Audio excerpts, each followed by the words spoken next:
Good morning, everyone. I am in such a good mood today because the sky is blue, a few clouds, the sun shining. Are you ready to sing? Good morning, I hope you're well today. The sun is shining, the sky is blue, the flowers are sparkling just like you. Good morning, I hope you're well today. Have a nice day. Keep safe. Don't go too near anybody. Wash your hands. Keep a safe distance. And you can see, oh, someone's moved it. Oh, here it is. Just in case, wear a mask. You have to be safe. Let me tell you a lovely book that I used to read when I was a little girl. And it's about a gentleman called Mr. Pinkwhistle. Now, Mr. Pinkwhistle was half an elf and half a fairy, and he was magic. He could make himself disappear. All he had to do was click his fingers and say the magic word, whistle pink, and poof, he'd gone. He could do lots of things when he was invisible, but some of the day he liked to just go around because his job in life was to help people. This particular day, Mr. Pinkwhistle was out in the countryside. The sun was shining, the sky was blue. He was just looking, and he went past a little house, very small, with a little garden round it, and he saw 4 children playing. They were so happy, they were chasing each other, they were laughing and jumping and playing on a rope, and he just went over and he said, "Wow, boys and girls, you look so happy. Why are you so happy?" "Oh," they said, "today we've been invited to our very first birthday party. We've never been to a birthday party before. We were not old enough before, but our mummy says we can go, and she's going to wash our best clothes. We don't have a lot of clothes, but she's going to wash our best clothes so we can go. Oh, we're so happy." And Mr. Pinkwhistle said, "Well, that is a lovely day, just for you, and what a nice thing to go to a birthday party. Perhaps I'll come back afterwards and see if you enjoyed it." So off went Mr. Pinkwhistle, keeping in mind these children. There were 4 of them. There were 2 girls and 2 boys, 1 younger, 1 older. They were all very happy. Look at their mouths. Very, very happy. And their mother called them in and she said, "Okay, I'm going to wash the best clothes you have, and they're the ones that you can go into the party. The only other ones are your school clothes, and I'm afraid they're not very good to go to a party in, but we'll try very hard and we'll wash those clothes for you." So the mother was a very kind lady. She had to go and wash those clothes. She washed them by hand. Remember, this is a story a long time ago. And she scrubbed all the clothes, and she washed them and dumped them and rubbed them, and then she rinsed them all, and then she went outside, and there she had, now what to do with my pen? Oh, here it is. She put them on her washing line. There she goes. So she's hanging some pants and a dress and another dress and some more pants, and had all the washing out. Oh, very good. Now, they were not very rich, these children. In fact, they were quite poor. But their mother was very kind, and she tried so very hard for her children. Well, she said, "Come in and we'll have something to eat, and then by that time Your clothes should be dry, and you know what we'll do? We'll iron them and make you look absolutely beautiful. So they ate a little bit here and a little bit there, and then there was a terrible wind outside. Oh my goodness me. And would you believe the wind knocked the poles and broke the line, and all the clothes went on the floor in all the mud and all the dirt. Oh, the children just didn't know what to say.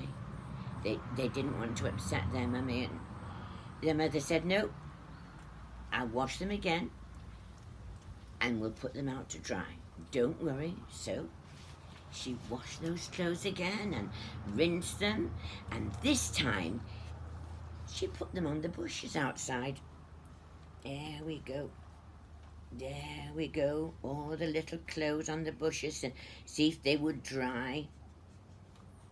See if they would dry. There we go. There they were. Now that she said, now, don't go outside now.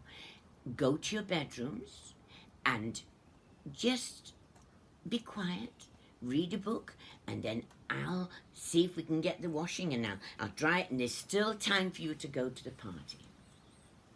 Meanwhile, Mr. Pinkwhistle walked past the house again, and he looked in at the window, and the children were being very good. They were in their beds. They were very, very good. And Mr. Pinkwhistle thought, you know, those are such lovely children.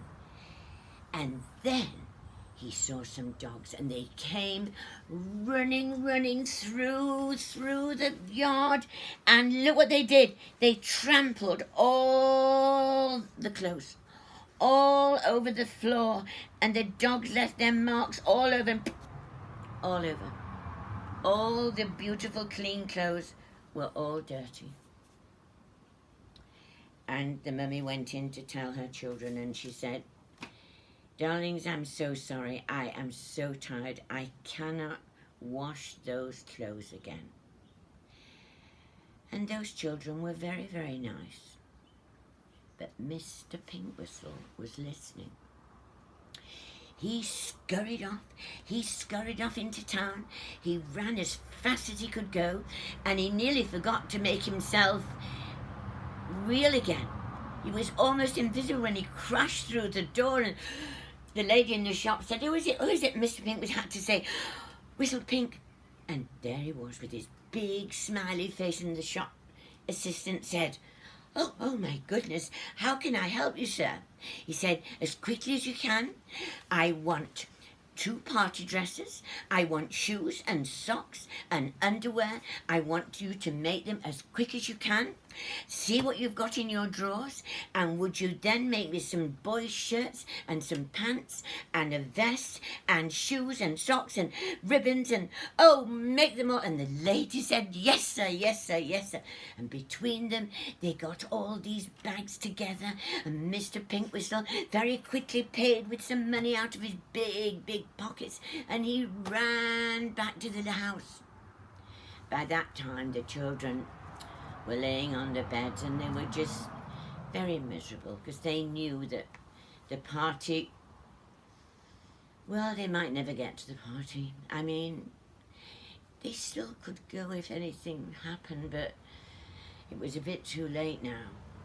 Anyhow, Mr. Pinkwhistle thought, well, how am I going to get these clothes to those children without them seeing me? Even if I'm invisible, they'll hear the noises. So, what he did is he made a lot of noise outside. And the mummy shouted, come and help me, it's those dogs again.